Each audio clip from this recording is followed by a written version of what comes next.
Ben Warner, President and CEO of JCCI in Jacksonville. We had kind of an aha moment from you in the panel you were just on. Tell us what that was. What's the number one factor in terms of pulling somebody out of poverty? Tell us about that. There's a great community initiative done in Jacksonville, Florida, to look at how we get families out of poverty. So they called it 1,000 and 1,000. 1,000 days trying to get 1,000 people, about 300 families, out of poverty. And they looked at all of the different issues, and they did an analysis afterwards to see what they found. And the number one factor they found that they needed to do that had the most difference in getting someone out of poverty was expunging a felony record. Did that surprise you? Well, it was astonishing to see the number of impacts that having a felony had on someone's ability to make it. In the state of Florida, you can get a felony in remarkably simple ways.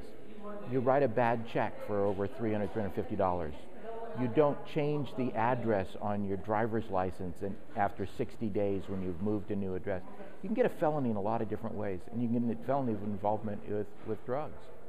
But that one felony on a record was keeping people out of housing, was keeping people out of employment, it was keeping people locked out of a number of different systems and creating sort of a downward spiral.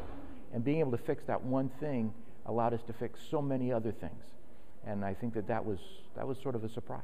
Now, you asked a question about that of one of your fellow panelists in the panel you're just on. Were you pleased or disappointed or pleasantly surprised by his answer?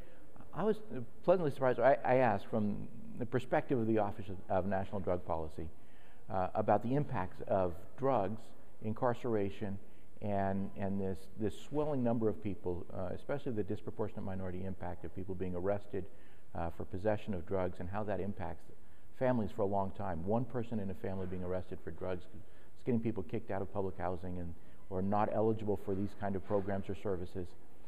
What he said, what surprised me, was that really people had been misconstruing the law. That their policy really was that the only things that would keep you out of housing was a felony conviction for methamphetamines, not for any other drugs, but just methamphetamines, and a felony conviction for sexual assault.